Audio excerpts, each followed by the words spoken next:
அதிமுக முன்னாள் எம்எல்ஏ மனோகரன் தமிழக வெற்றிக் கழக தலைவர் விஜய் முன்னிலையில அந்த கட்சியில தன்னை இணைத்துக் கொண்டாரு.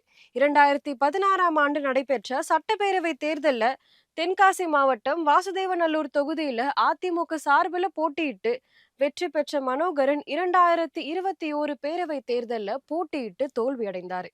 2026ஆம் ஆண்டு சட்டமன்ற தேர்தல்ல மீண்டுமே சீட்டு எதிர்பார்த்து மனோகரன் காத்திருந்த நிலையில தேசிய ஜனநாயக கூட்டணியில இந்த முறையுமே பாஜகவிற்கு வாசுதேவநல்லூர் தொகுதி ஒதுக்கப்படும் அப்படின்னு தகவல் வெளியாகி வந்ததால அவர் அதிர்ச்சி அடைந்தாரு.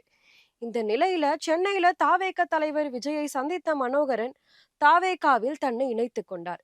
வரும் சட்டமன்ற பேரவை தேர்தல்ல தாவேகா சார்பில் வாசுதேவநல்லூர் தொகுதியில மனோகரன் மீண்டும் களமிறக்கப்படலாம் அப்படின்னு கூறப்படுது.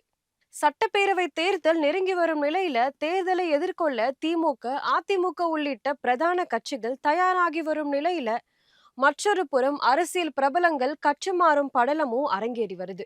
குறிப்பாக மாற்று கட்சிகள்ல இருந்து விஜய் கட்சிக்கு சேரும் நபர்களால பலம் கூடி வருவதாக அரசியல் நோக்கர்கள் கருதுகின்றாங்க.